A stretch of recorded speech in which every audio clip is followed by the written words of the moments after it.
Hello students, हम सौदा का कसीदा शुरू कर चुके हैं और हम तशबीब और गुरेज़ के अल्फाज से गुज़रकर मदह तक आ गए हैं।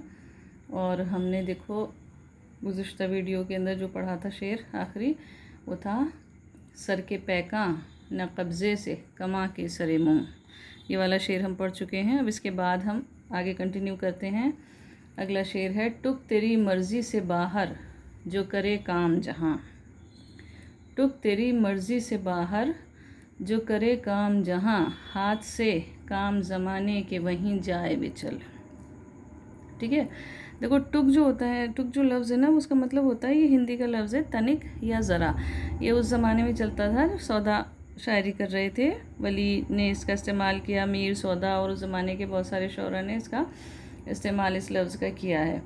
देखो सौदा जो है वो शेर दर शेर हज़रत अली की मदह करते हुए उनके मर्तबे को ज़ाहिर कर रहे हैं, यानी बुलंद मर्तबा जो हज़रत अली का है उसको वाज़े कर रहे हैं। वो अपने कसीदे के अंदर वो कहते हैं कि अगर आपकी मर्ज़ी के बाहर ज़रा भी किसी ने दुनिया में काम किया, टुक तेरी मर्ज़ी से बाहर, ज़रा भी आपकी मर्ज़ी से बाहर, जो करे काम जहाँ, ज़रा भी काम दुनिया के अंदर किसी ने किया तो क्या होगा कि सौदा कह रहे हैं कि ज़माने में जो करे काम जहाँ, यानी जो तेरी मर्ज़ी से बाहर काम करेगा ज़रा भी, तो क्या होगा, ज़माने के हाथ से वहीं काम बिगड़ जाएगा। हाथ से काम ज़माने के वहीं जाए बिचल, यानी काम बिगड़ जाएगा उसके हाथ से वहीं ज़माने के, और अंजाम नहीं पाएगा, यानी पूरा नहीं होगा, काम बिगड़ जाएगा। ठीक है, अगला शेर है, मानिए इल्लत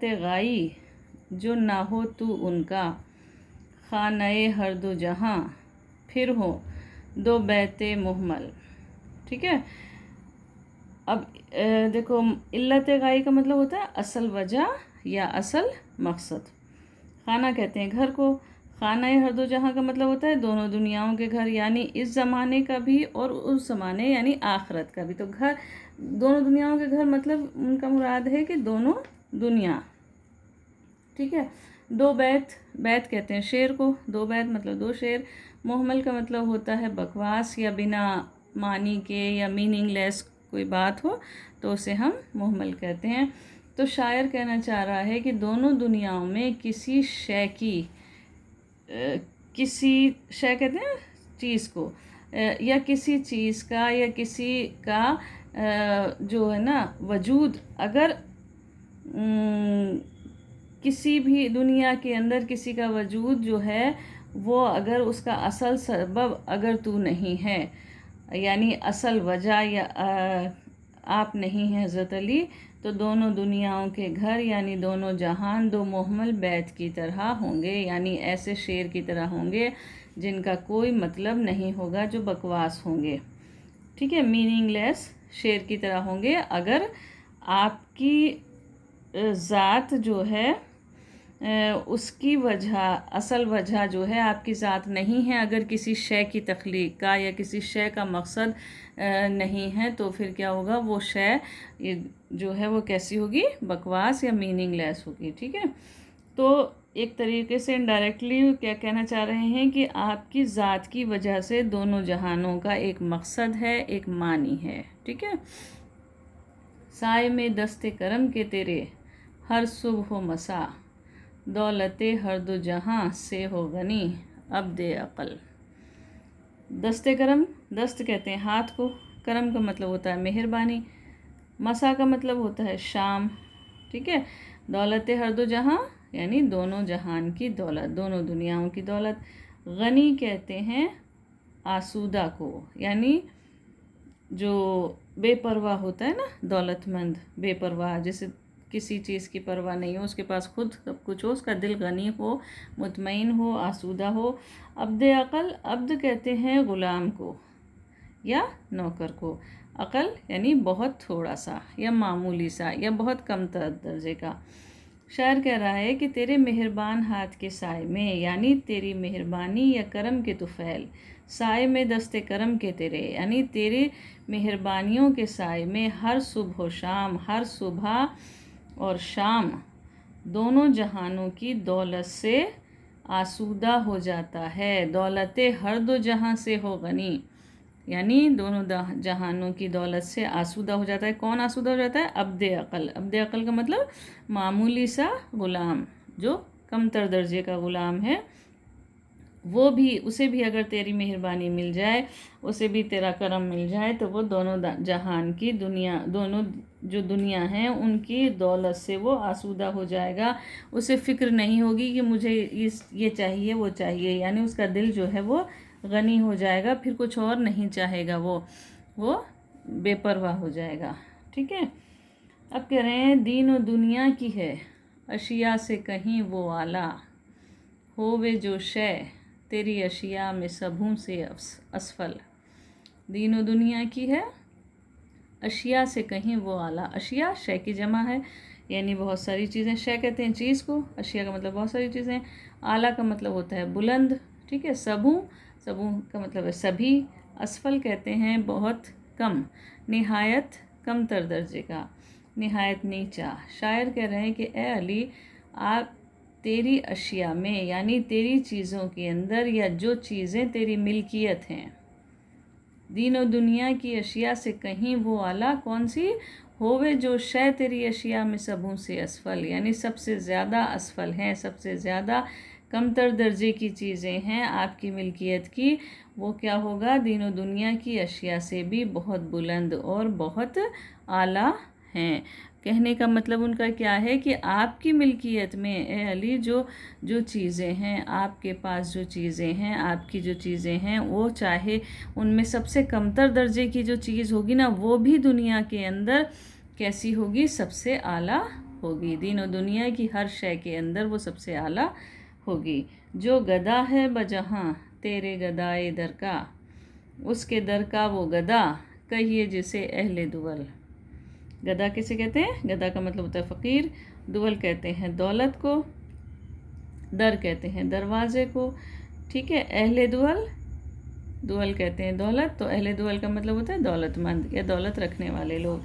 सौदा कह रहे हैं कि ए अली, आपके दरवाजे का जो फ़कीर है वो बज़ाहिर फ़कीर है, यानी देखने में फ़कीर है, लेकिन क्या है? हकीकत ये है कि दुनिया के जो दौलतमंद है ना, वो भी उस फ़कीर के दर के फ़कीर हैं।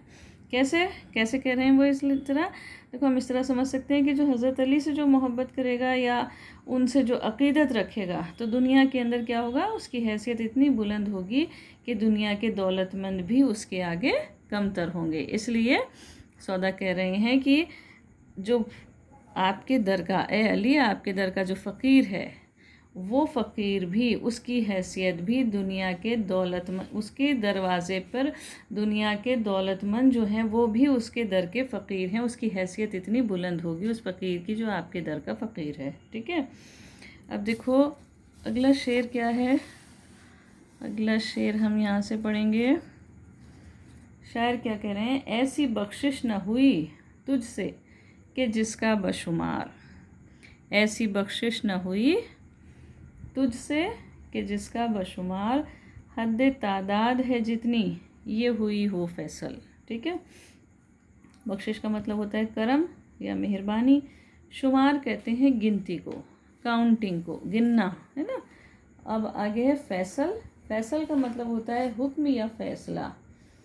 तो वो क्या कह रहे हैं? ए अली, आपसे ऐसी बख्शिश या करम या मेहरबानी नहीं हुई जो गिनती में लाई जाए, यानी आप जो मेहरबानी करते हैं दुनिया के ऊपर, आप जो करम करते हैं, वो शुमार के अंदर नहीं आता, उसको कोई गिन नहीं सकता। इतना ज़्यादा करम आप करते हैं, यानी जिसे गिना जा सके, जिसे काउंट किया जा सके, ऐसा नहीं होता आपका करम।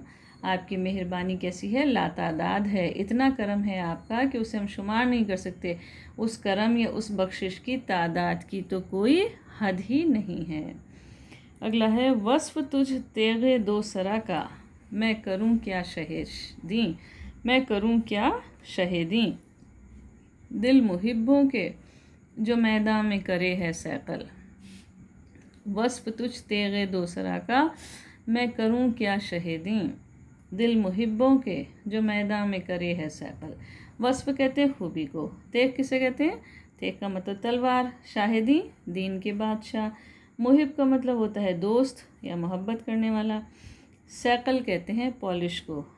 देखो हज़रत अली जो है वो हज़रत अली की जो तलवार है ना, सौदा उस तलवार की खूबी का बयान कर रहे हैं। कसीदों के अंदर आमतौर पे क्या होता है, जो ममदूह की तलवार है या ममदूह का घोड़ा है उसकी तारीफ़ शायर करते हैं। तो यहाँ हज़रत अली की जो तलवार है वो तो बहुत मशहूर थी, ज़ुल्फ़िकार, तो उसकी काट बहुत मशहूर थी। ज़ुल्फ़िकार की दो दो धारी तलवार थी वो।